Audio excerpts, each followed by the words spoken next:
Let's begin by offering our respects to ISKCON founder Acharya and our preeminent Shiksha Guru, His Divine Grace, A.C. Bhaktivedanta Swami Srila Prabhupada.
Srila Prabhupada ki Jai. Om Ajnana Timirandasya Jnananjana Shalakaya Chakshurun Militam Yena Tasmai Shri Gurave Namaha. Nama Om Vishnu Padaya Krishna Prestaya Bhutale Srimate Bhakti Vedanta Swamin Iti Namine. Namaste Saraswate Deve Gauravani Pracharine Nirvishesha Shunyavadi Paschatya Deshatarine. He Krishna Karuna Sindhu Dina Bandhu Jagatpate Gopesha Gopika Kanta Radha Kanta Namostute Tapta Kanchana Gaurangi Radhe Vrindavaneshwari Vrishabhanu Sute Devi Pranamami Hari Priye Vancha Kalpa Taru Vyascha Kripa Sindhu Vya Evacha Patitanam Pavanebhyo Vaishnavebhyo Namo Namaha. Jai Shri Krishna Chaitanya Prabhu Nityananda Shri Advaita Gadadhar Shrivasati Gaura Bhakta Vrinda. Hare Krishna Krishna Krishna Hare Hare Hare Rama Rama Rama Hare Hare. Please repeat after me. Om Namo Bhagavate Vasudevaya. Om Namo Bhagavate Vasudevaya. Om Namo Bhagavate Vasudevaya. Om Namo Bhagavate Vasudevaya. Om Namo Bhagavate Vasudevaya. Om Namo Bhagavate Vasudevaya. Okay, so we welcome all of you to our weekly Bhagavad Gita online classes. We have it here. Auntie Nita, Aja, Disha Milwani, Bhumika, Karuna, Khushbu, Lal and Mehak Milwani. Then we have Manju, Meena Bharwani, N.C. Venkatchari, Pavani, Ritu Lalwani. My parents are there. Then we have Sri Radhe Hari Devidasi, Swapna, Vivansh, Vrinda Gopika Mataji, and Joli Nandwani. Okay, so in the previous class, we completed chapter number 15. And we saw the first Shruti of chapter number 16. 16. So what is the title of chapter 16?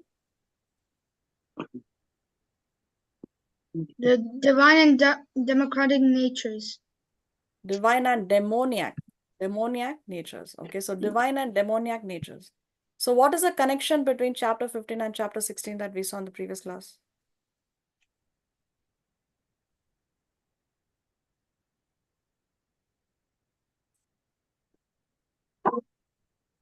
Anybody remembers?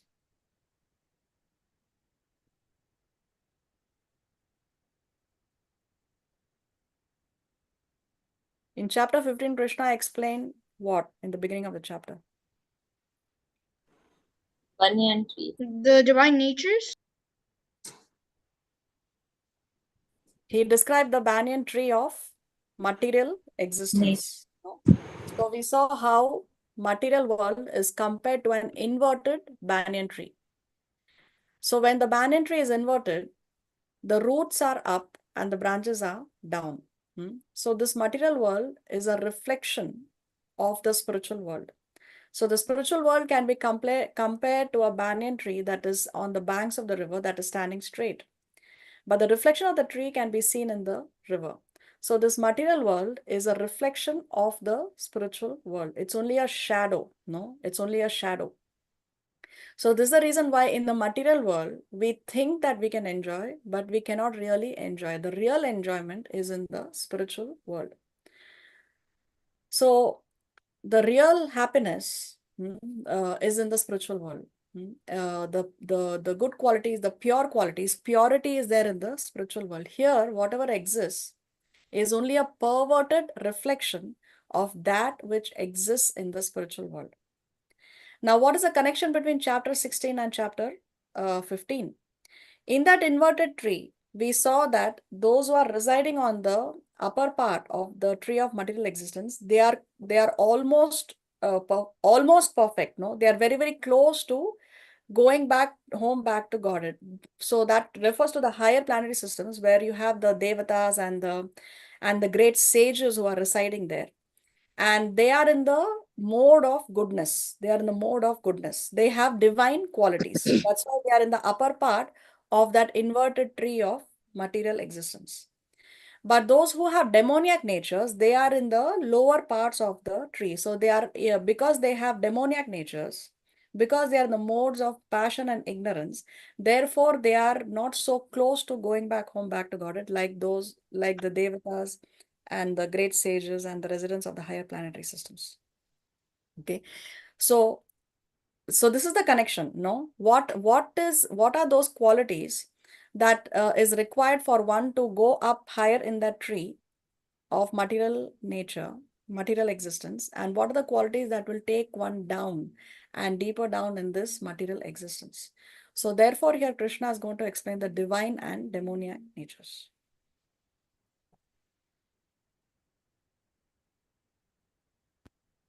Who can read today? Can I read, Mata? Yes, thank you, Sri Radhe Hari.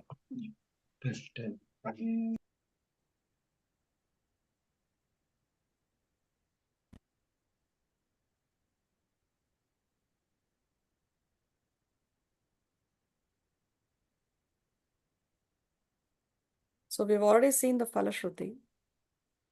We will directly go to our verse. Let's hear the shloka.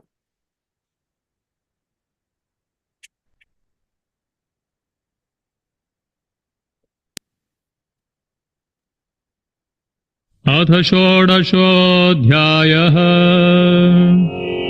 श्रीभगवानुवाच अभयं सत्त्वसंशुद्धिर्ज्ञानयोगव्यवस्थितिः दानं दमश्च यज्ञश्च स्वाध्यायस्तपार्जवम् अहिंसा सत्यमक्रोधः त्यागः शान्तिरपैशुनम् दया भूतेष्वलोलुप्त्वम् मार्दवम् ह्रीरचापलम् तेजः क्षमा धृतिः शौचम् अद्रोहो नातिमानिता भवन्ति सम्पदम् दैवीम् अभिजातस्य Bharat.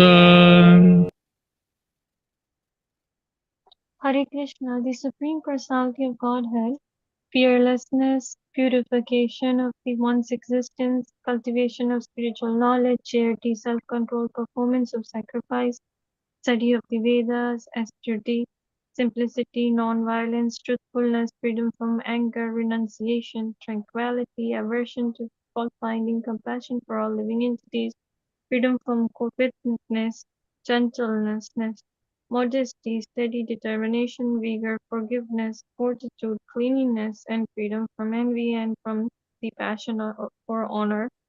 These transcendental qualities of son of Bharata belong to godly men endowed with divine nature. Hare Krishna. So here, Krishna is enlisting the divine qualities. He starts the chapter by first enlisting the divine qualities. So the first three verses are dedicated to the divine qualities. And he enlists 26 divine qualities in these first three verses. So let us see them one by one. But before we go to these qualities, we need to understand a few things that Srila Prabhupada explains the purport. First of all, we need to understand the meaning of this word or the importance of this word, abhijatasya. Abhijatasya means one who was born of. So one is born with these qualities. Okay, a soul,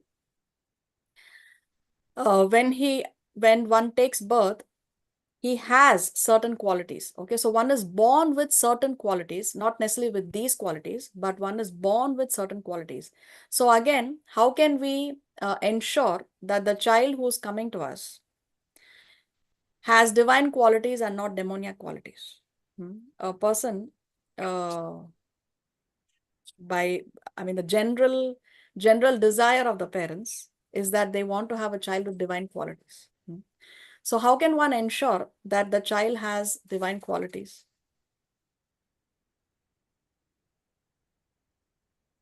We have We seen this should before. have a divine qualities, right? So so what do we do to ensure? We should pray. Pray. How do we pray? And when do we pray? When you're before conceiving it. Yes, So you before should start conceiving. praying before. Yes. So what's the samskara? Ritu said, Garbhadhana samskara. So what is this Garbhadhana samskara? Garbhadhana samskara is done before the child is conceived. So there is a samskara that is done, and that ensures that the parents are in Krishna consciousness. No, the mind is completely absorbed in Krishna. So that mentality of the parents will attract a soul with divine qualities.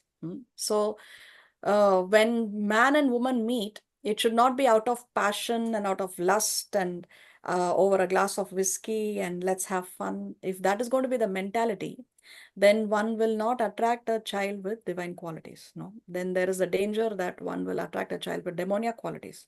But if one is in the right frame of mind, one is in Krishna consciousness, one is in that mentality, then one can attract a soul with divine qualities. So this word is very, very significant. Srila Prabhupada writes in the purport, no? Abhijatasya, one is born of these qualities. And then, see here, let's read what Prabhupada writes. The word abhijatasya in reference to one born of transcendental qualities or godly tendencies is very significant. To beget a child in godly atmosphere is known in the Vedic scriptures as Garbhadhana Samskara.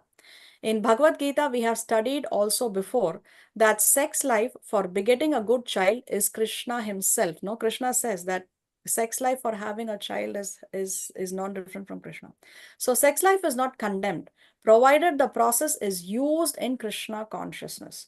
Those who are in Krishna consciousness at least should not beget children like cats and dogs, but should beget them so that they may become Krishna conscious after birth. That should be the advantage of children born of a father and mother absorbed in Krishna consciousness. So see, these samskaras. There are many samskaras, and these samskaras are very, very important. So even before the child is conceived, or even before conception, there is a Garbhadhana samskara. And what is the last samskara that is done for the living entity? Daha sanskar. Daha sanskar or Antim sanskar, after the Deep person sanskar. passes away, right? So like that, these samskaras are very, very important. Then some other important samskaras, we have Vivaha samskara, no, marriage ceremony, Vivaha samskara. Then before Vivaha samskara, we have the thread ceremony, isn't it? The thread is put. No, actually that is not before marriage. That is when a child goes to school. That's when that thread ceremony should be done. But nowadays it is done out of formality just before marriage. Sometimes it is done just one day before marriage. No, but actually that is to be done when the child goes to school. Then we have Vidya Aramba Samskara. When just before when the child is taught to write, then when the child is 6 months old, we do the Anna Prasana Samskara, which is the first grain that is fed to the child is actually Mahaprasad. And we discussed in the previous class how the Lord of digestion, no, for digestion, Vaishnavanara, I think, if I'm not mistaken. He is invoked so that he can reside and the food can be nicely digested.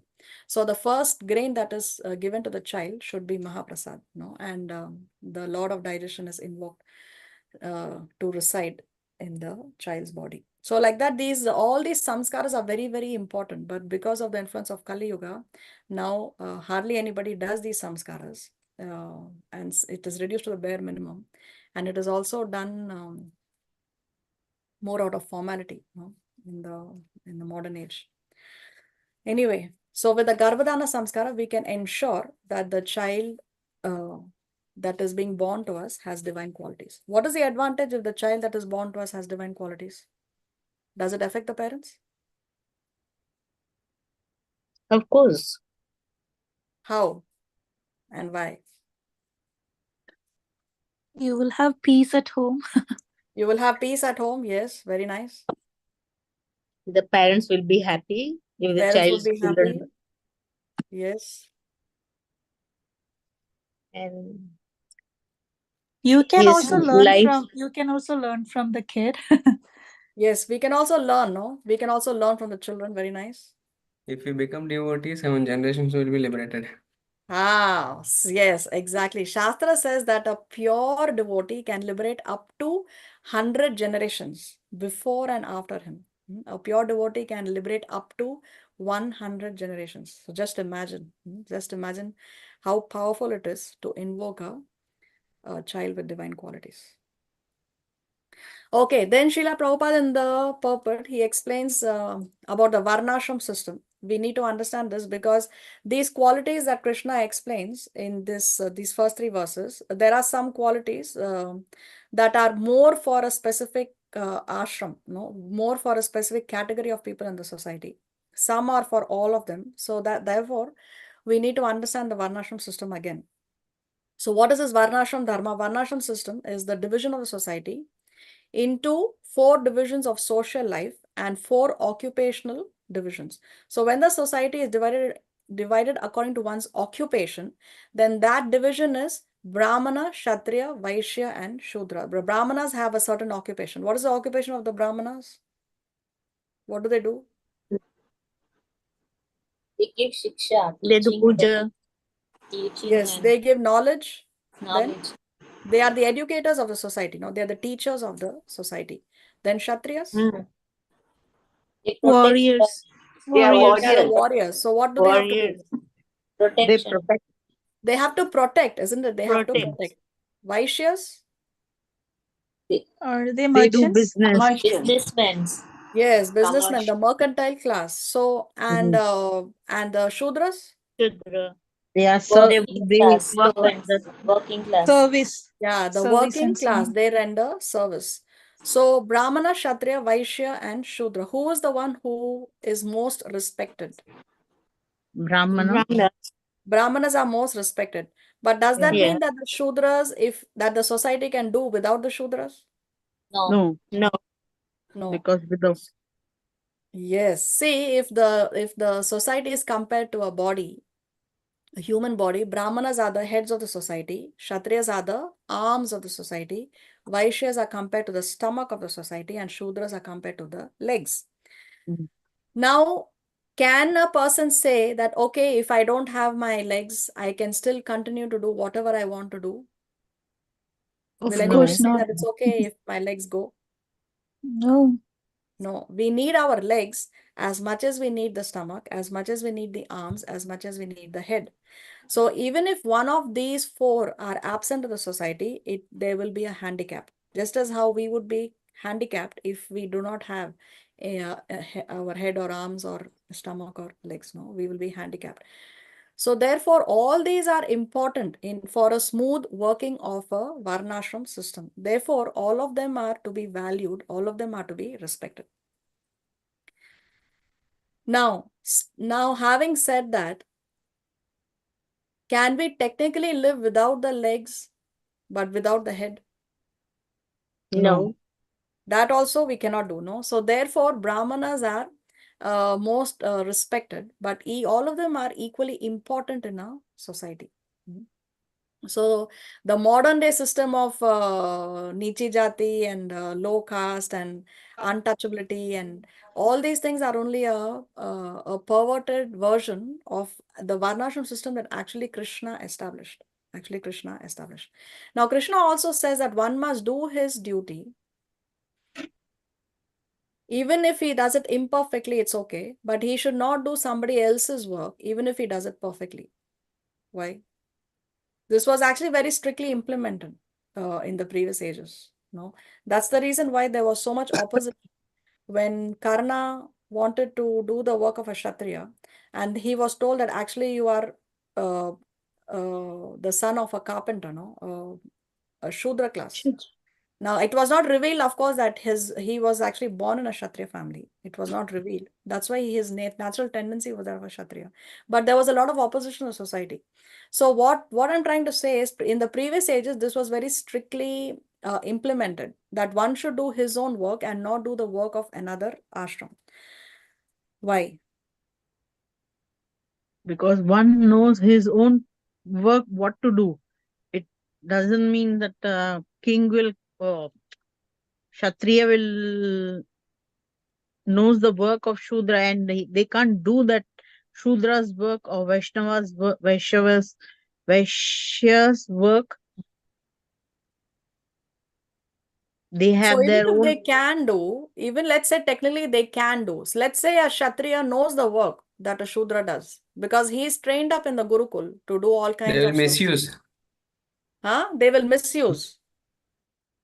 Even if they don't misuse it, let's say he is a divine person and he will not misuse. Is it because they all follow certain principles?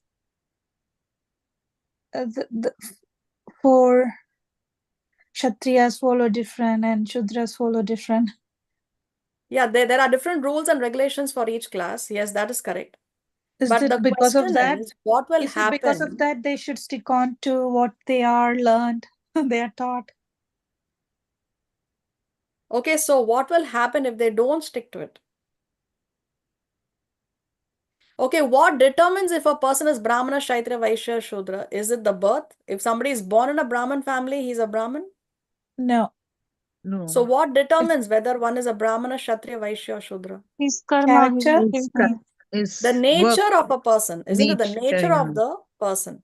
So if one has Brahmanical qualities, then he is a Brahmana. If one has Kshatriya qualities, then one is a Kshatriya. So it is not birth that determines whether one is Brahmana, Kshatriya, Vaishya, and Shudra. Now we know, now we see, in fact, many cases where people are born in Brahmana families, but they are not engaging in Brahmanical activities. They don't have Brahmanical nature.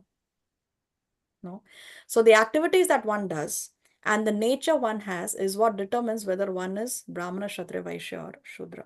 One may be born in a Shudra family, but if his activities are such, are elevated, and he has Brahmanical qualities, then he should be respected as a Brahmana. He should be respected as a Brahman. Now let's try to understand what happens. Now, if one has Brahmanical qualities, it is his nature, no? It is his nature. But he does work of a Shudra. Will he be happy? Never. No. There will be dissatisfaction, isn't it? Now, if one has the qualities of a Shudra and he does the work of a Brahmana, will he be happy? No. No. No. No, because it's not in his nature. It's not in his nature, no? And also, at some point, that the efficiency of delivering in a different ashram, in a different varna, will not, he will not be able to deliver at important, crucial, key moments. One example is from the Mahabharata.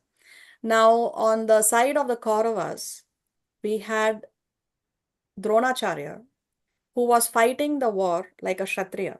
But was Dronacharya Kshatriya? No, he was a No. Brahman.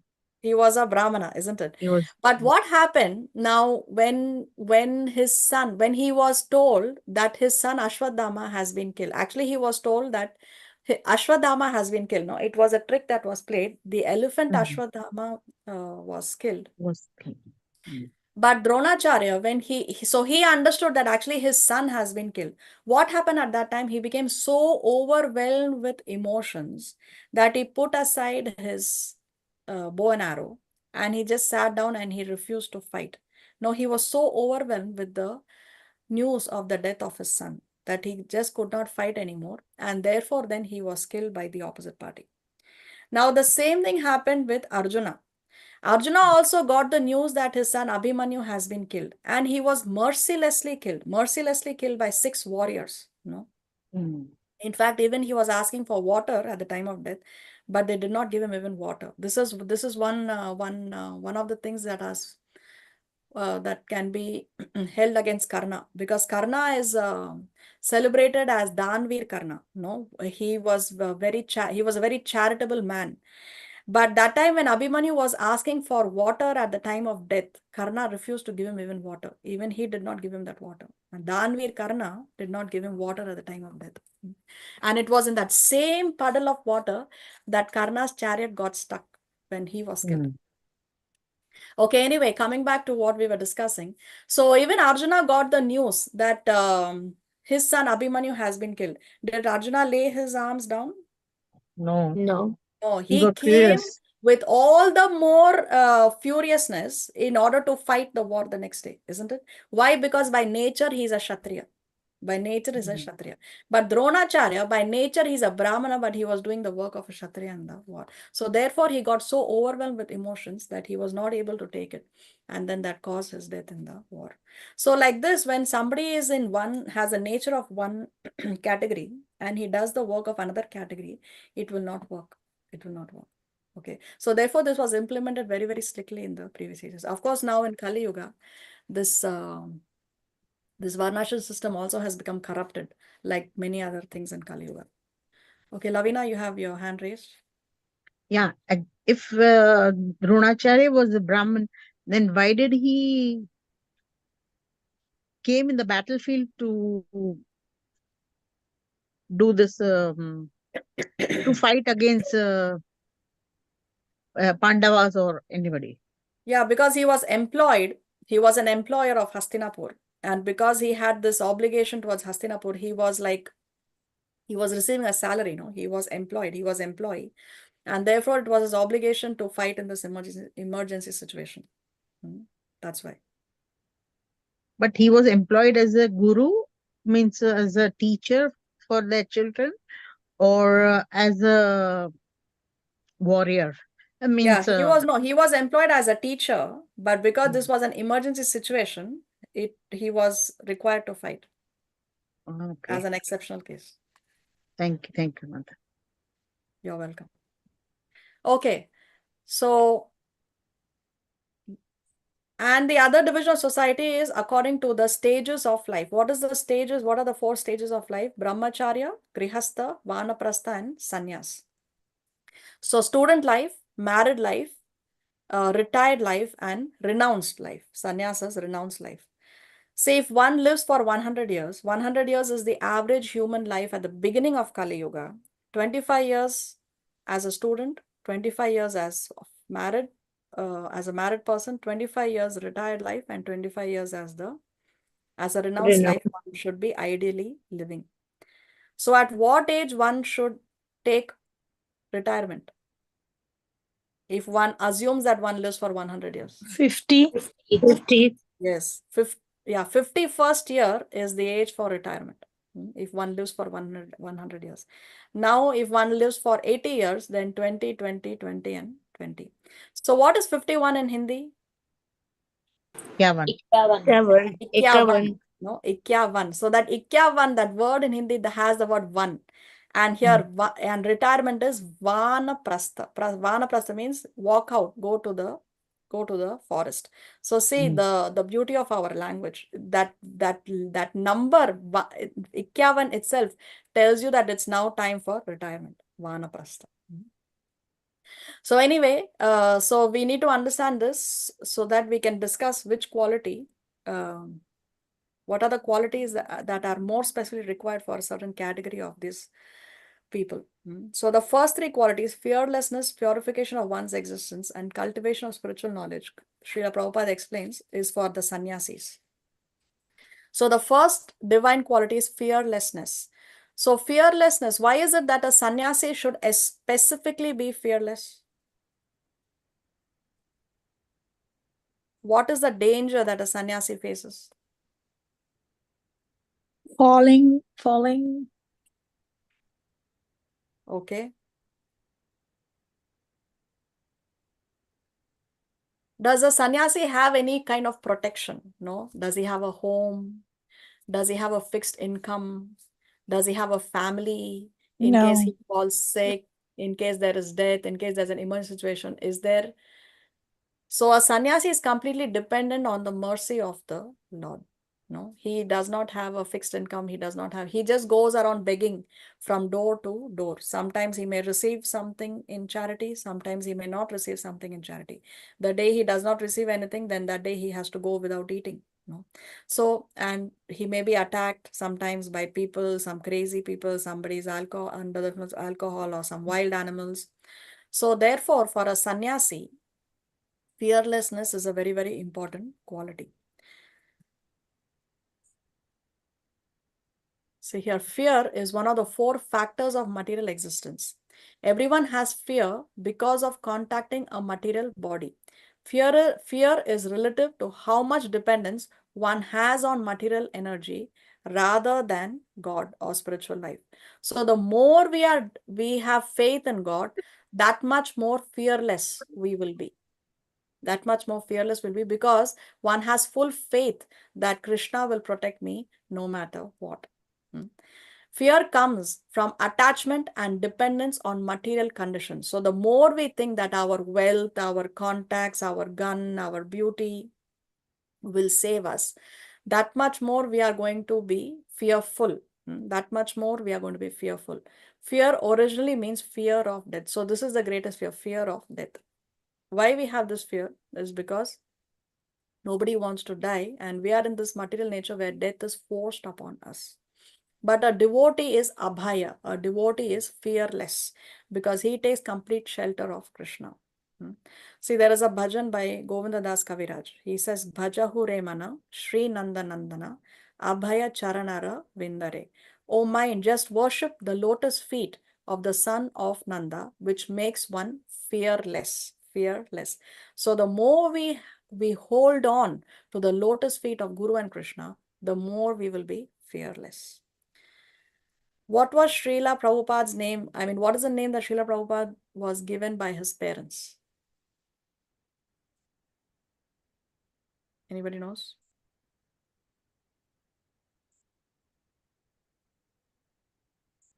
Abhay. Abhay. Abhay means? Without fear. No fear. Fearless.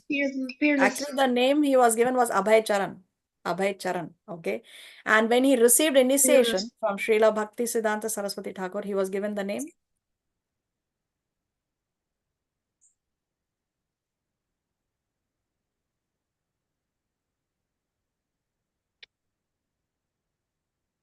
Srila Prabhupada's name, first initiation is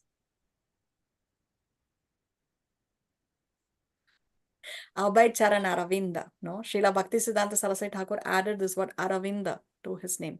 So Abhaya Charan Aravinda is the name that Srila Prabhupada got from his spiritual master at the time of his initiation, first initiation. Okay, so what does that word Aravinda mean? Fearless. Aravinda means? Charan means feet. So Charan Aravinda means what kind of feet? Lotus feet. Lotus feet. Yes, lotus feet. Lotus The word feet. Aravinda means lotus. Okay, so this word Aravinda was added to Srila Prabhupada's name. Okay, so this verse we know from the 7th chapter. This divine energy of mind, consisting of the three modes of material nature, is difficult to overcome, Krishna says. But this very difficult thing to overcome can be easily crossed over by who? By those who have surrendered unto me. So things become very, very easy when we surrender to Krishna. Therefore, a devotee becomes fearless when one completely depends on the lotus feet of the Lord.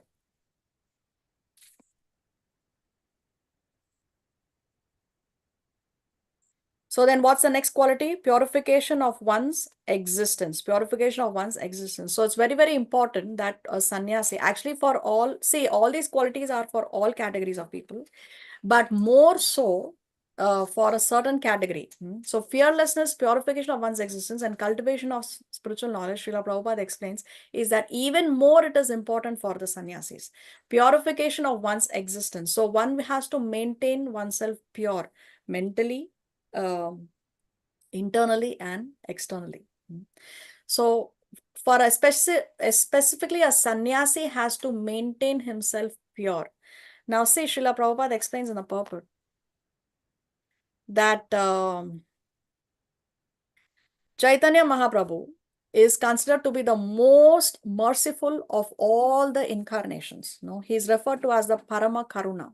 Parama Karuna. So this song says Parama Karuna Pahu Dvijana, these two personalities, Dvijana, who are they? Nitai Gaurachandra, Lord Nityananda and Lord Chaitanya Mahaprabhu, Nitai Gaurachandra.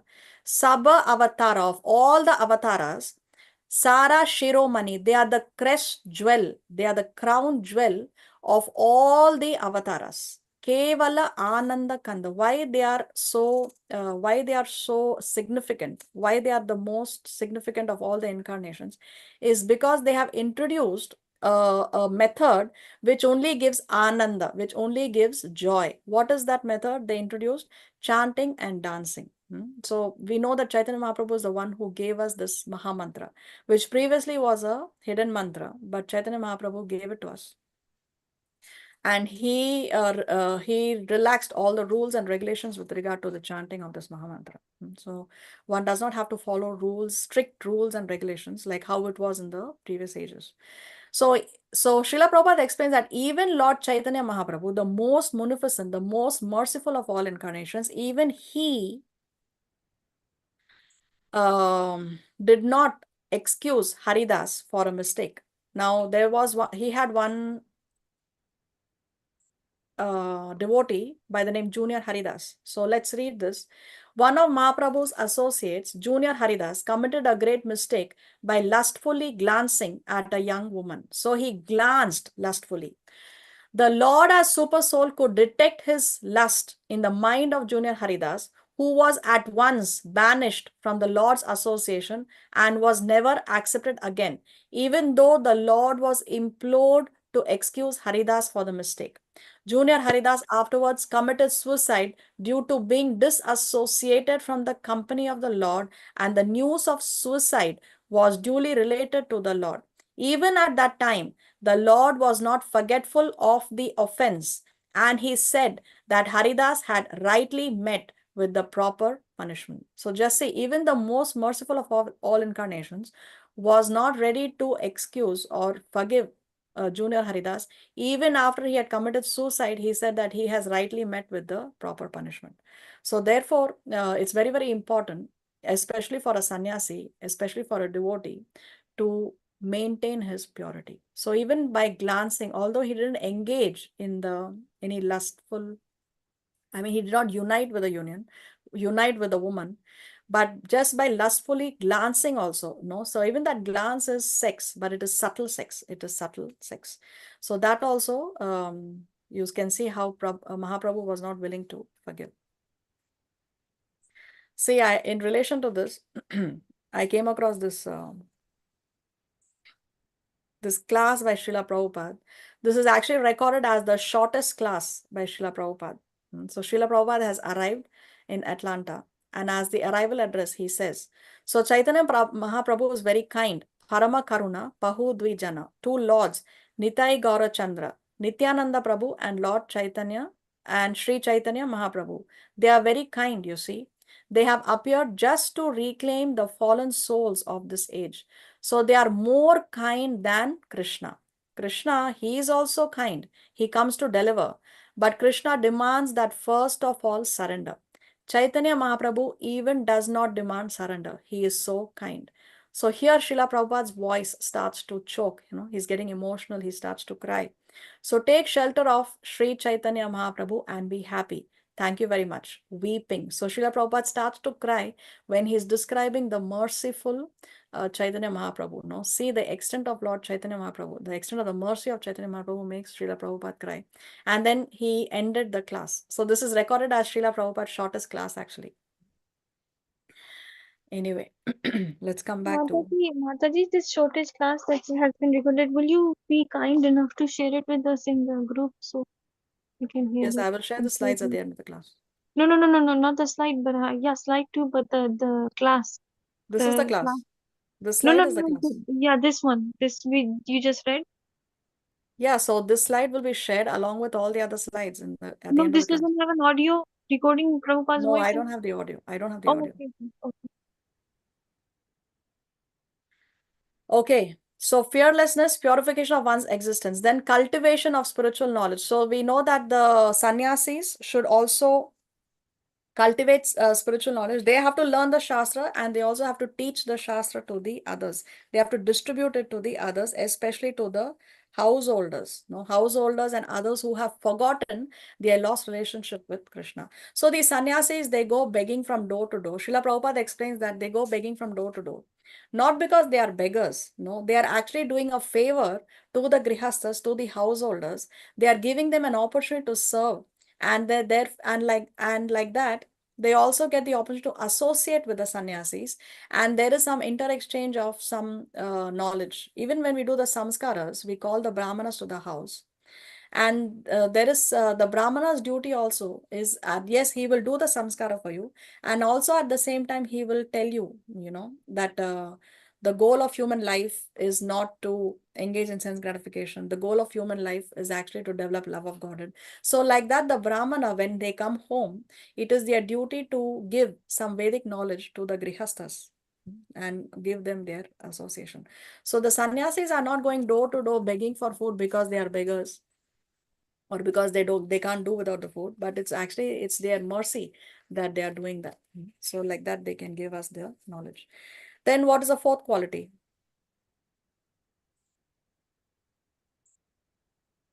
Let's go. What's the fourth quality? Who can spot it? Charity. Isn't it? Dhanam.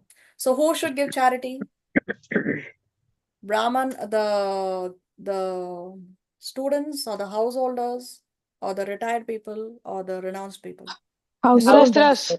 Householders, isn't it? So every Anybody. household, it's the duty of the householder to give in charity, because they are the only ones who are earning. Are the students earning? No. Are the married people earning? No. Married people They are are. earning. Yes. Yeah, they are Isn't earning. it? They are. Are the retired people earning? No. Yes. No. The retired people don't earn. Do they get But they income? have saving. Pension. Pension. Pension. She's talking about pension. Yeah, that pension is sufficient only for their bare maintenance, no. And in the previous ages, there was no pension. If one is retired, Okay. one just vanaprastha means one walks out in the forest. So there is no question of them getting an income. Then renounced. Are the renounced people earning? No. No. So the only No. people in this varnashram system who have an income is the grihastha. So a grihastha should maintain the other three categories.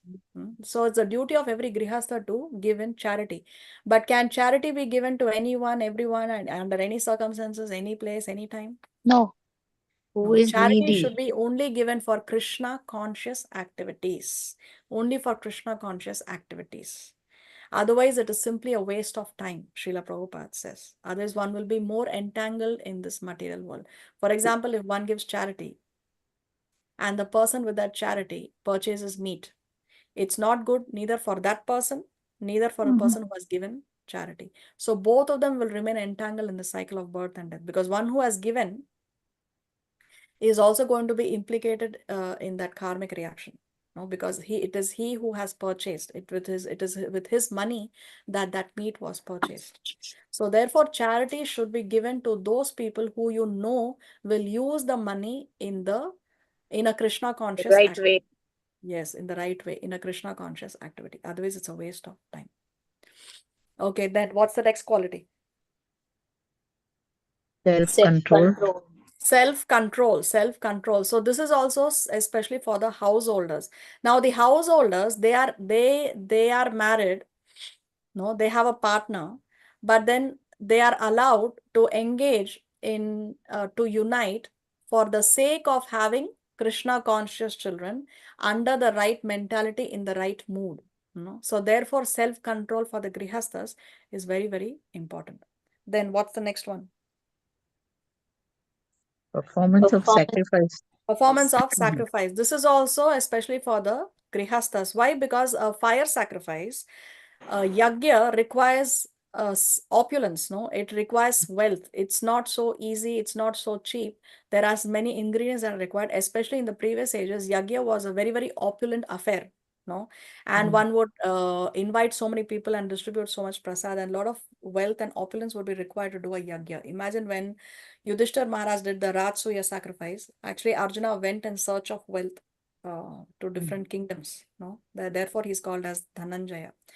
So, like this, because performance of sacrifice also requires wealth, it is for the grihasthas. Grihasthas are only one who are earning. But now in Kali Yuga, what is the sacrifice, recommended sacrifice in Kali Yuga? Is it the Agnihotra, the fire sacrifice? What is the recommended sacrifice? Just bhakti. Yes. With Bhakti. sense control. Sense control. Sacrifice, yagya. Which yagya? Oh, right, Dash yeah. yagya. Who can fill the blanks? What is it that Chaitanya Mahaprabhu has recommended for Kali Yuga? Sankirtana yagya. Sankirtan. Nama So Sankirtana Kirtana. yagya. The chanting of the holy name is the recommended sacrifice for the Kali Yuga. Okay, next. What's the next item? Study of Veda. Study of the Veda. Vedas, especially Srila Prabhupada explains this for the brahmacharis, because the brahmachari, the student, when he goes to the Gurukul, he has to study the Vedas. He should be appropriately educated in Vedic knowledge. And the brahmachari there, he maintains celibacy. So he is not allowed to have any kind of contact with women. When they go to the Gurukul, there is no question of the students engaging with any kind of contact with women, and they have to completely focus only on their Vedic study. So the whole focus is only on the studies. So there is no question of any distraction, unlike the modern age where there is so much of distraction for the children when they go to schools. Okay, what is the next item? Austerity. Austerity or tapasya. Now, austerity, tapasya is by the body, mind, and tongue. So, austerity especially is for the retired class, for the vanaprasthas. As we discussed, one should be retired after one finishes his 50th year. So, Srila Prabhupada writes in the purport that without tapasya, no human being can get liberated. Without tapasya, no human being can get liberated. So, liberation is not so cheap. No, it requires tapasya. It requires austerity. So, we have to perform austerity of body, mind, and tongue. Body, how do we perform austerity of body? When we do these fasts, Janmashtami, Ekadasi, these are all austerities of the body. Austerity of the mind is we don't think, we don't contaminate our consciousness. And what is the austerity of the tongue? Is Chant. And Eat prasadam. eat prasadam. So two activities of the tongue, no, to speak and to taste. So we can perform austerity of the tongue by eating prasadam and chanting the holy name. Okay, what is the next item?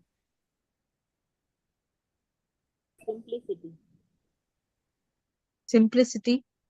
Simplicity. So simplicity is for all the ashrams. No, one has to be simple and straightforward in one's dealings. Not that one is playing politics. All these things are not the are not suitable for one's advancement in spiritual life. It's not a divine quality.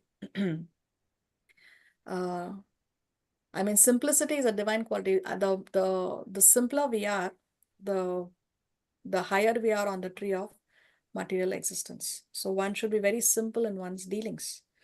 Then what's the next item? Non-violence. Non-violence, ahimsa. Now, what is real ahimsa? What is real ahimsa is one should not check the progress of another living entity, another jiva. If you check the progress of another living entity, then one is engaging in violence. So Srila Prabhupada explains that. See, when one engages in meat eating, now one animal is killed before time. Now let's say a jiva had to live for 20 years in an animal's body, but that animal was killed for his flesh because somebody wants to eat it. The demand is there in the market. So he was killed for his flesh when he was 10 years old, for example. Now, what happens is he had to actually spend 20 years in that animal's body. But because he was killed when he was 10 years old, he has to again come back, again take birth in that same body and live the rest of his remaining 10 years. So we are actually interfering with the progress of that jiva. So non-violence means not arresting the progressive life of any living entity. That is real non-violence. That is real ahimsa. Then what's the next item? Truthfulness. Truthfulness, satyam. So do not distort the truth for personal interest. Do not distort the truth for your own personal interest. So sometimes people, when they preach, as a guru who's not bona fide, a so-called guru, he starts to preach that it's okay, you can eat meat. It's okay, you can engage in intoxication. Once in a while, it's okay. No? Or there are no rules and regulations. There are no restrictions. No fasting is required. Nothing is to be required. You can just take this magic mantra from me and you are safe. And the person also gets fooled by this non-bona fide guru and he takes initiation. But what happens? Such a guru goes to Equal. hell and all his followers also will go to hell. Because if one is preaching that which is not in the Shastras, then it is only a cheating philosophy. It is the society of the cheater and the cheated. Cheater and the cheated. So one should not distort the truth for your own personal interest. Then what's the next item? Krodh. Freedom for anger. Krodha, akrodha, sorry, akrodha. Akrodha means freedom from anger. So one should be tolerant even when provocated. One should be tolerant even when provocated. See, there is a very nice quote here by Srila Prabhupada from Krishna book. Srila Prabhupada writes there, one's greatness can be estimated by one's ability to tolerate provoking situation. So the more we can tolerate when we are provoked, that will show more our greatness. So this is one of my favorite quotes from Srila Prabhupada. One's greatness has to be estimated by one's ability to tolerate provoking situation. So akrodha, freedom from anger. See, because anger, Srila Prabhupada writes that it pollutes the whole body. It pollutes the whole body. See, and yeah, coming back to anger. So there are examples of how the Lord is always with one who is tolerating. So who is this personality here on the screen? Prahlad Maharaj. Prahlad. Did he tolerate the provoking Yes. situation? Yes. So many Yes. times, no? His father tried to kill him in so many ways, but he always tolerated. He always had full faith in Krishna. Who is this? Narasimha.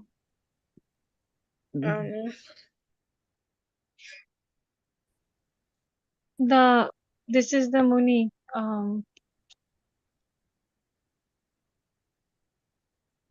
This one. Durvasam. Yes, this is Durvasa Muni. And this king is? Ambrish Muni, Ambrish, the king. Ambarish. Yes, Ambarish. King Ambarish, isn't it? King Ambarish. So, Durvasa Muni felt very offended because Ambarish, At what time does the class end? When? 11:30. Okay, so Ambarish Maharaj had invited Durvasa Muni, and Durvasa Muni said, I will go for a bath and return. But at that time, Ambarish Maharaj had kept the Ekadasi fast, and Ekadasi fast should be broken at the right time. No, so the time to break the fast was ticking away, and Durvasa had not yet returned. So his advisors advised him, okay, you drink water. By drinking water, you have broken the fast, and at the same time, you don't break the fast. But so he did that, and when just was when he was drinking that water, Durvasa returned, and he was furious. He said that you have insulted your guest by consuming without the guest, because it is a matter of etiquette that you don't eat. If you have guests, then you consume after the guest. No.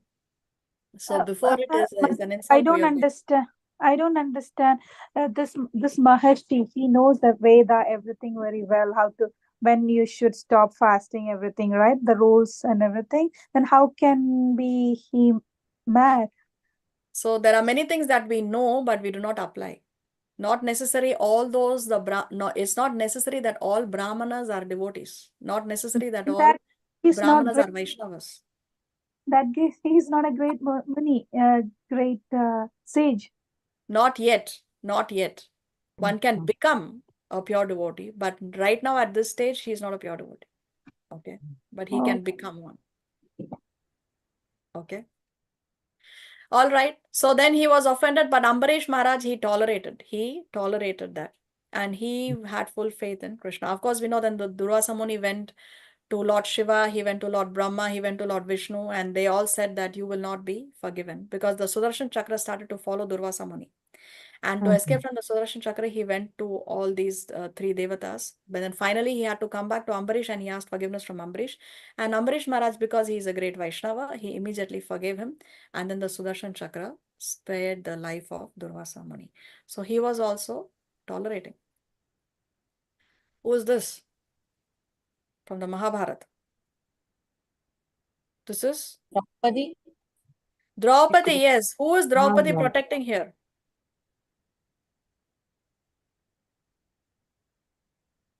Who is Draupadi protecting here? Is it Ashwatthama. his sons? Ashwatthama. Ashwadhama, yes. Why do they want to kill Ashwadhama? Because he killed the 5 Pandav kids. The 5 sons of the Pandavas. He killed the 5 sons of the Pandavas. So here Draupadi is protecting the very person who killed her sons. Imagine a mother. Her 5 sons have been killed in their sleep. And still she doesn't want her husbands to kill him, because what did she Because say? he was She a doesn't Brahmana. want his mother to He feel was the a same pain Brahmana. like she's feeling. Yeah, first of all, she said that he's a Brahmana, and then secondly, she said that I am now without my sons, but at least I have my husbands. But the wife of Dronacharya, no, already she has lost her husband. Dronacharya has already passed away. But now if you kill Ashwadhama, she will be even without her son. So let him live. No, and so you can see how compassionate Draupadi is, how compassionate she is. Who's this? Haridas Thakur. Haridas Thakur. Haridas Thakur, he was mercilessly whipped by the servants of the Qazi. The Qazi said that you stop chanting the holy name, otherwise we will whip you. He said that even if you cut my body into several pieces, still I will not stop chanting. So even he was very, very tolerant. Actually, although they whipped him in 22 marketplaces, still he would not die, because he was protected by Chaitanya Mahaprabhu. But then finally, those people who are whipping him, they pleaded to him, and they said that if you don't die, the king, he will kill us. So therefore, Haridas Thakur, out of mercy for these very people who are whipping him, he faked his death. They thought that he has died, and they threw the body in the water. But then after he floated for some time, then he just walked out of the water. No? So he faked his death only to protect these very people who are actually whipping him. So you can see the Lord is always with one who is tolerating. But now, does that mean that we should always tolerate and never retaliate? No. So there we should know how to draw the line. So here, see, from the pulpit, Srila Prabhupada explains, there is a short story about a snake who became a devotee upon instruction by Narada, who instructed him not to bite anymore.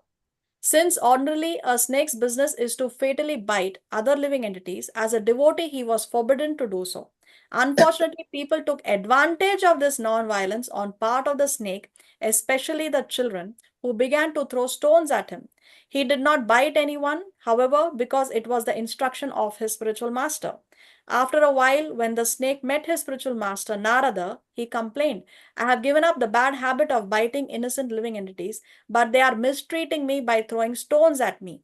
Upon hearing this, Narada Muni instructed him, do not bite, but do not forget to expand your hood as if you were going to bite. Then they will go away. Similarly, a devotee is always non-violent. He is qualified with all good characteristics. But in the common world, when there is mischief made by others, he should not forget to become angry, at least for the time being, in order to drive away the miscreants. So don't forget to show your thanks, is the lesson.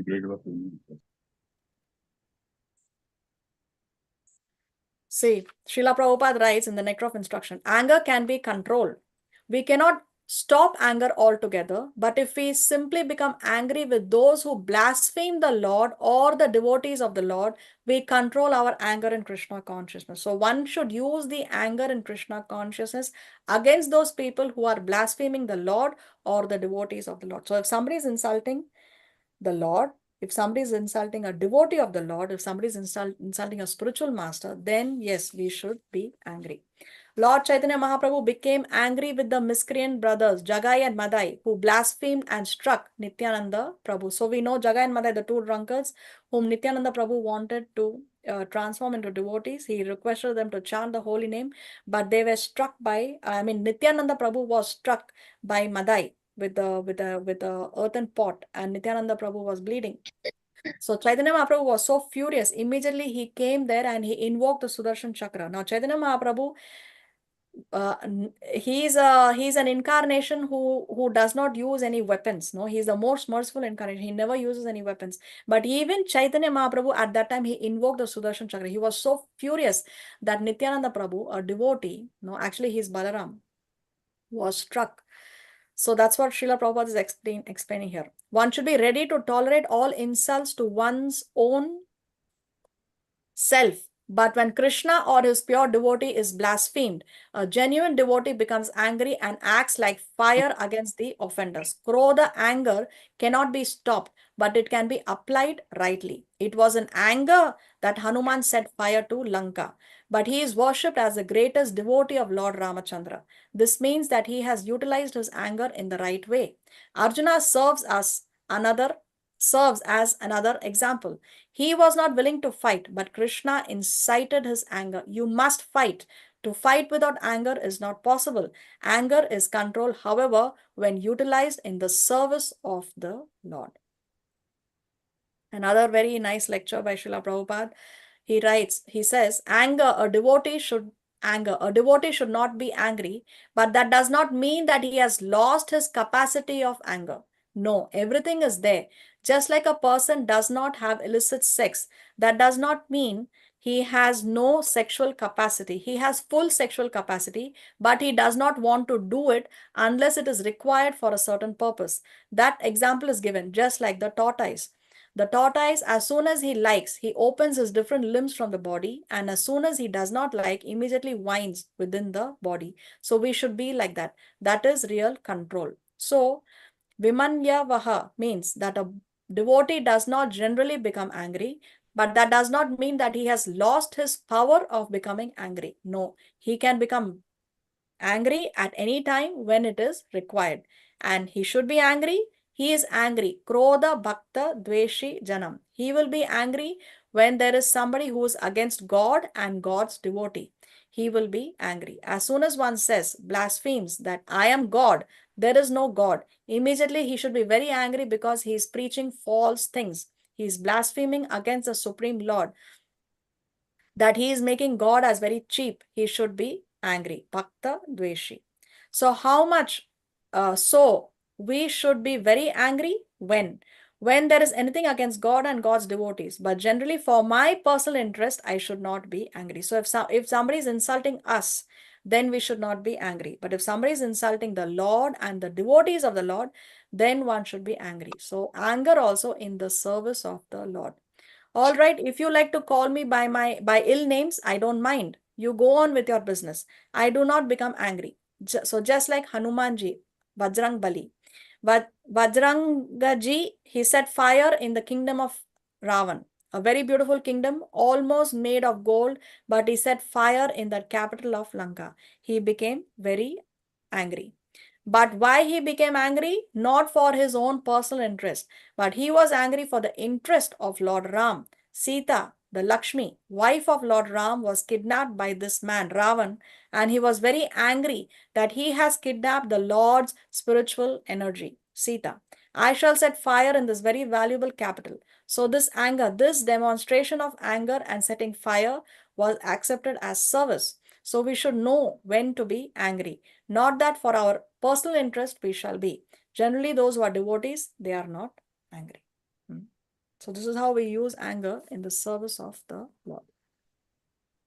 So here we have Hanuman and we have Narsimadev. Narsimadev also was very, very angry. He was furious at Hiranyakashipu because Hiranyakashipu was torturing his very dear devotee Prahalad. So this is here you can see how Chaitanya Mahaprabhu has invoked the Sudarshan Chakra to kill Madai because he had struck Lord Nityananda with that earthen pot. And this is Arjuna when he was incited by Krishna himself to fight the war. So this is examples of people who use the anger in the service of Krishna.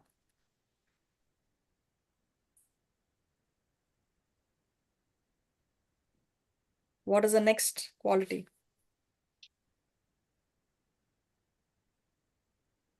Renunciation.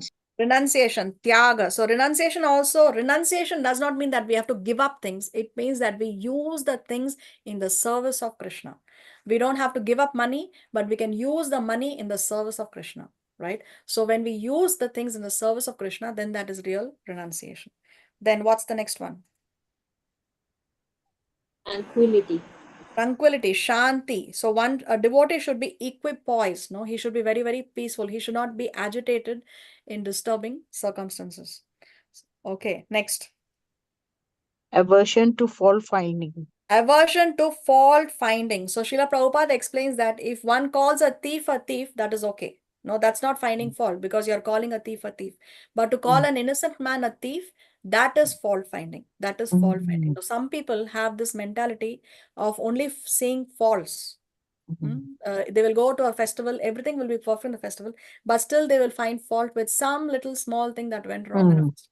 Or if they go to, or even with people, no, with devotees, they will find faults in devotees, even though a devotee may have very good, many very good qualities, but they will find fault there also with some devotees. So that is called as the fly mentality. Fly mentality. What does the fly do? The fly is always looking for dirty, filthy places to reside. No, it is only getting attracted to the dirty, filthy places. In contrast to a bee, will you ever see a bee in a sewage area, for example? No. No. No, you will only find the bee looking for nectar in the different flowers. So that's called as a bee mentality. When one appreciates and recognizes the good qualities of people, one has the bee mentality. But when one looks for faults, then it is called as a fly mentality. So one should not be engaged in fault finding. What is the next quality? Compassion for all living things. Yeah, mercy. No, one should see mercy. Real mercy is when we can help a person to reunite with his lost father. No, so when you engage in activities like distribution of prasadam, distribution of books, preaching, or anything that can help Jiva revive his lost relationship with God, then that is real mercy. Then what's the next one? It's a bhutesu, towards all the living entities. No, okay. So Bhutesu. Freedom from that is mercy to all the living entities. Then after that, what do we have? freedom from Freedom from covetousness, Greed. or freedom from Covetousness. greed. Freedom from greed. So one should not be greedy, right? We know this. We have learned this before, and therefore, when we give charity, and when we are renounced, then we can overcome this habit of being greedy. I want, everything is for me. Therefore, when we give charity, when we donate, then we can overcome this nature of greed. Then what's the next? Is Gentleness. Gentleness. Gentleness. One should be friendly to all the living entities. One should be gentle to all the living entities. All these qualities that we are discussing now are for all the categories in that Varnashram system. Okay, next. Modesty. Modesty. One should not perform in abominable acts. One should not perform in sinful activities. One should not perform in activities that will make our parents or our spiritual master ashamed of us. No, we should not engage in abominable acts. One should be very modest in his dealings. Next. Steady Determination. determination. Determination. One should not be agitated. One should not be frustrated. One should not be disappointed when we are doing bhakti and then there is failure or we are not able to advance or there are some setbacks for us in our devotional life. No, one should continue to advance with full determination. We have to be steady in our spiritual practices. We should not be disappointed by failures. Next. Vigor. Vigor. This is especially meant for the Kshatriyas because that tejas, that vigor is especially meant for the Kshatriyas because they have to be very, very strong.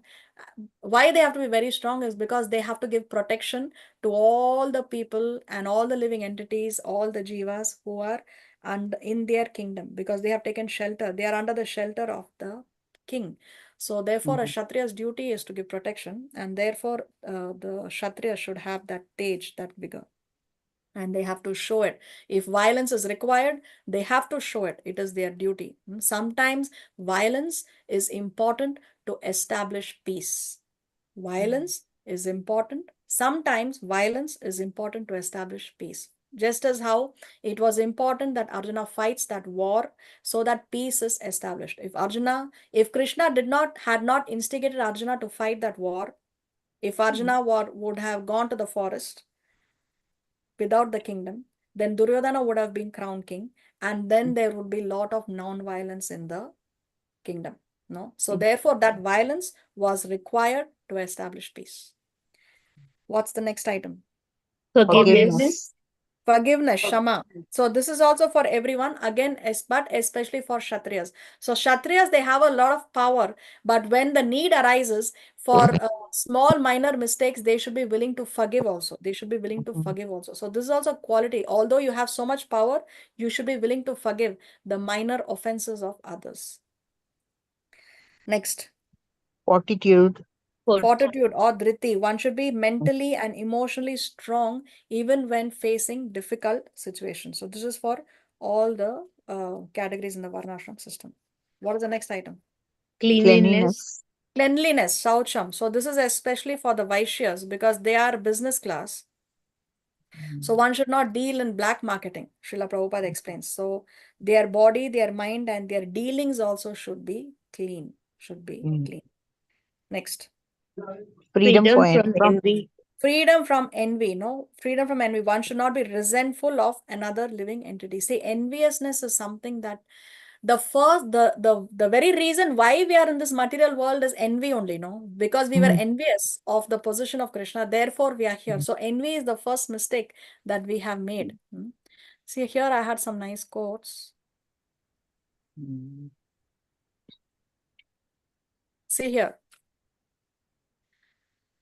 When one is envious of the demigods who represent the Supreme Personality of Godhead, of the Vedas, which give all knowledge, of the cows, Brahmanas, Vaishnavas, and religious principles, and ultimately of me, the Supreme Personality of Godhead, he and his civilization will be vanquished without delay. So just see, we and our entire civilization will be destroyed very quickly if one is envious of all these categories. What? Envious of the Devatas, envious of God, envious of the Vedas, envious of all those people who are giving knowledge. Envious of the Vedas who are giving all knowledge, envious of the cows, envious of the Brahmanas, envious of the Vaishnavas, envious of the religious principles, and ultimately of me. Then Narada Muni says that he and his civilization will be vanquished without delay. This is also a conversation between Narada and And Yudhishthir. Yudhishthira. Narada Muni is saying, sometimes a neophyte devotee offers all paraphernalia for worshipping the Lord, but he factually worships the Lord as the deity.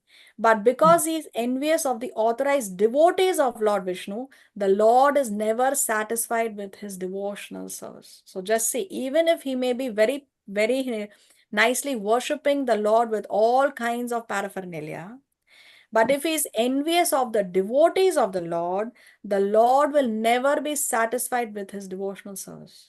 What a statement! What a statement. So this envy, no, we should be very, very careful of not being envious of the Lord, of his devotees, and of the cows, Brahmanas, Vaishnavas, the Vedas. We have to, of the Devatas, we should not be envious.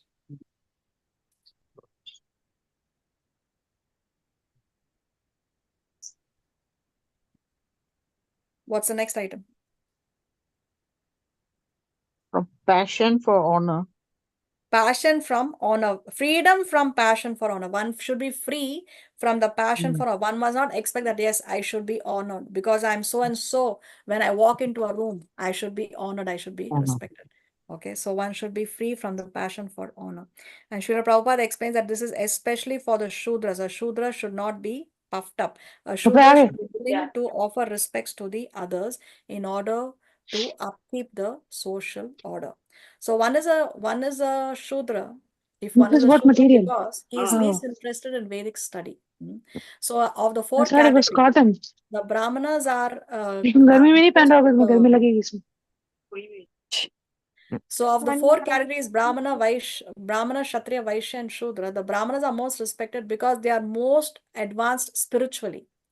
After them comes the Kshatriyas. After that comes the Vaishyas. Vaishya. The Shudras are the least interested, or they are least advanced in spiritual life. The Shudras never even go to a Gurukul because they don't want to. They are not interested. Okay, and and because the Brahmanas are spiritually most advanced and the Shudras are spiritually least advanced, that is why it is expected that the Shudra should offer respects to the other categories. Okay, it's not that they are being discriminated because they are workers. So the standard here is how advanced one is spiritually. That is what sets who is a Shudra and who is a Brahmana, Kshatriya, Vaishya, Shudra. The qualities of the work, and we have to discuss how the Brahmanas are spiritually the most advanced. So we'll stop here. We'll continue in the next class if Krishna so sanctions. Srila Prabhupada ki jai. Srimad Bhagavad Gita ki jai. So in these three verses, Krishna has described the divine qualities. Going forward, he will in detail explain the demoniac qualities. So there is more focus on the demoniac qualities than there are on the divine qualities. So that we will see in the next class if Krishna so sanctions. Do we have any questions or comments? I have a question. Yes. Every human body is accompanied by Atma and Paramatma, right? Paramatma is the super soul and Atma is the individual soul. Yes. So when we leave the body, soul will, based on the karma, go to different world, right? But what will happen to the Paramatma? Is it an individual Paramatma that in our in our body? What happens to that? Yeah, so it's the individual Paramatma. It's the very same Paramatma that accompanies the soul in every single body, in every single loka. Wherever the Jiva is transmigrating, whichever body he is transmigrating through, in any loka, it's the same Paramatma who's accompanying that Atma Oh, in okay. the different bodies. Okay. That's how personal Krishna gets. That's how personal Krishna is with us. It's the Oh, same Paramatma who's accompanying us okay. until we reach the spiritual world. The Paramatma leaves us only when we enter the spiritual world. Even in hell? Yes, even in hell, Paramatma is accompanying us. Yeah, Vivansh, you have your hand raised. I have a question. If Yes. devotees are we usually see them peacefully, but why do they have to show anger sometimes? That's what I don't understand that. So we discussed how anger can be shown by a devotee when he uses that anger in the service of the Lord. For example, if somebody is insulting the Lord, if somebody is insulting the devotees of the Lord, then one can retaliate, then one can show anger. Then that is anger in the service of the Lord. Just as how we saw the examples of Hanuman using the anger in the service of Lord Ramachandra. Okay? Okay. Yeah, Beena Dadlani, you have your hand raised. Yes, Mataji, I have a question. Yes. My internet was little interrupted when you were saying that if the animal has 20 years of life and he is slaughtered after his 10 years, what happens to the next 10 years?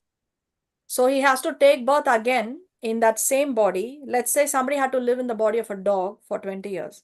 Now he lived only 10 years. He has to again take birth as a dog and live for 10 years in the dog's body before he can go to the next next body in his journey, in his transmigration. So what happens to the karma which was slaughtered, no? The person who slaughtered the animal 10 years before his death? Yeah, so he has to take the karmic reaction for slaughtering the animal. He will take the karmic reaction anyway. Oh, so that means the animal has to be reborn for another 10 years to complete In the his... same body. Yeah, in the same body. Okay. Thank you. You're welcome. Anything else?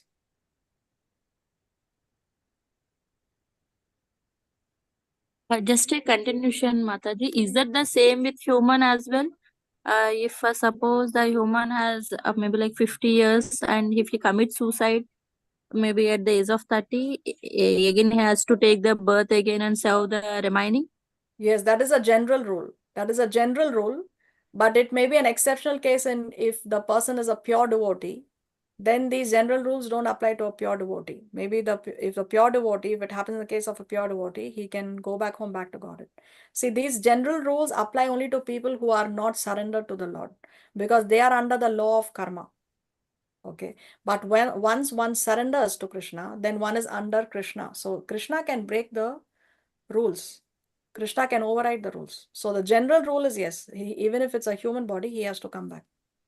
But how come if a devotee, if he's a pure devotee, he can do suicide? No. He Suicide should is not allowed. Suicide is not allowed. Suicide, then he has to take the karmic reaction. See, a pure Yeah. devotee understands that the body does not belong to me. The body Yeah. belongs to Krishna. So committing suicide is an abominable sin. So it Mhm. may appear that he's a pure devotee, but committing suicide is an abominable sin and he will have to take the karmic reaction for that. Oh, okay. Mataji, what is the karmic reaction for suicidal? Like if a devotee is initiated devotee and that devotee suicides only when someone attacks them and he doesn't know what to do and he doesn't know how to save himself, then No, he commits suicide because he cannot save himself.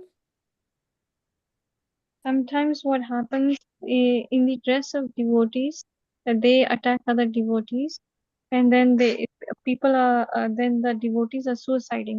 They don't know how to react or act. They can't fight back, so they just suicide. So if one is initiated devotee and one commits a sin, then the reaction is far more greater. It's a more serious crime. It's a more serious crime. But if someone comes to attack you and you have no way to save your body, and the As only far as way, possible, one should save oneself. Why would one commit suicide? because if other devotees are attacking them, what to do? You defend yourself till your last breath because you want to use the body in the service of Krishna. Okay. My Guru Maharaj says that if one commits suicide, one becomes a Rakshas. If one is a Brahman initiate, if one has received second initiation, one is a Brahman initiate, then one becomes a Brahma Rakshas. And Brahma Rakshas is far more dangerous than a normal Rakshas.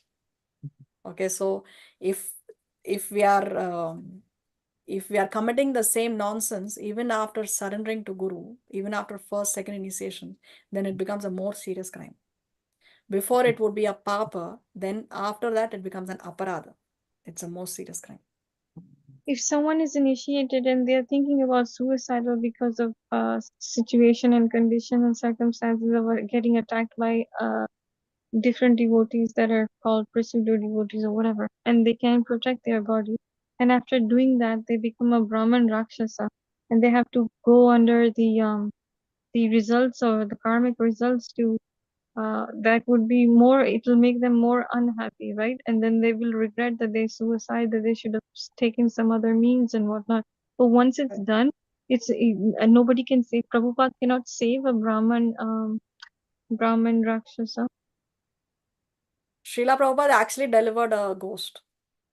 Srila Prabhupada, see, that's the potency of a pure devotee. A pure devotee is like a touchstone. So there is this pastime of Srila Prabhupada in his biography where he stayed in a haunted house. And in that haunted house, there was this ghost, and the ghost started to trouble him. And actually, Prabhupada delivered the ghost by chanting the holy name. So, pure devotee, like the Lord, can change the rules of the game.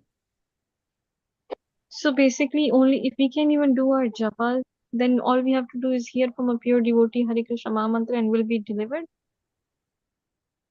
But you also have to chant. You don't only hear, you also have to chant, because that's what the pure devotee wants you to do. That's what your guru wants you to do.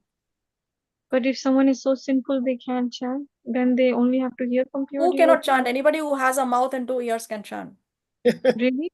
Is it not like that when you are sinful, when you're Apradi, when you're Vaishnava Apradi, you're Lata Beach, like No just rules and regulations. Anyone, anytime, any place, under any circumstance can chant. Anybody who has a tongue and 2 ears can chant.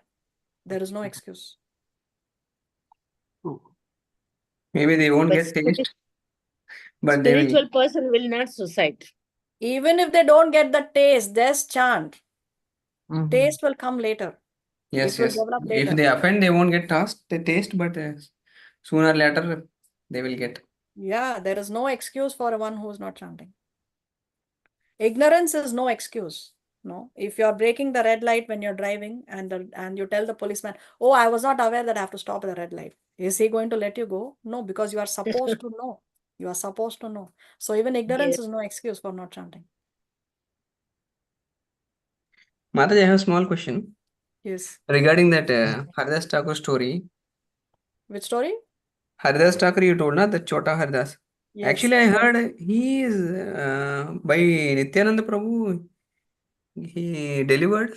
Means Nityananda Prabhu showed mercy upon him, like he is allowed into that again. He is allowed into what? I mean, actually, Chaitanya Mahaprabhu is not allowed, but Nityananda Prabhu, because of his mercy, he is allowed into again the Sankirtana moment, something like that. But he committed suicide, no? Yeah, but he is allowed, huh? And that's what my question. What, after suicide? No, before something like that. Because he is Nityananda Prabhu mercy. Oh, I don't know what was Nityananda Prabhu's part in that. I know that Chaitanya Mahaprabhu did not forgive him.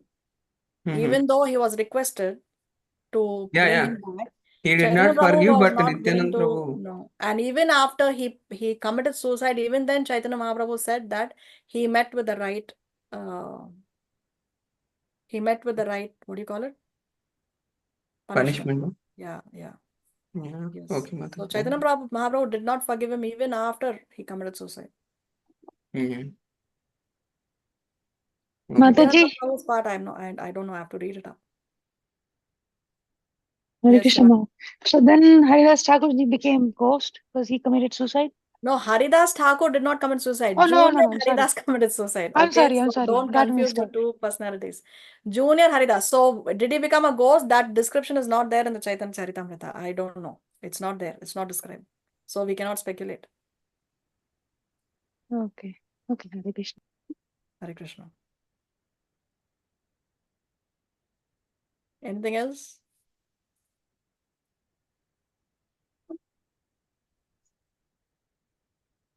All right, then. See you all in the next class next week, if Krishna so sanctions. Till then, have a nice weekend, Krishna. Thank Conscious. you. Hare Krishna. Vanchakalpatarubhyascha कृपा सिंधु व्यैवच पतितानां पावनेभ्यो वैष्णवेभ्यो नमो Namo Namah. Srila Prabhupada की जय Shrimad Jai. Bhagavat की जय Jai. Thank you Hare Krishna Krishna Mataji ki jai. Jai. That's it. Jai Pataka Maharaj ki jai. Jai. Bhagavad Gita ki jai. Thank you, Jai. Mataji. Koti Thank koti you, Hare Mataji. Krishna.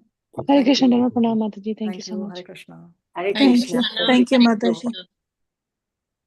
Hare Krishna. Thank you, Mataji.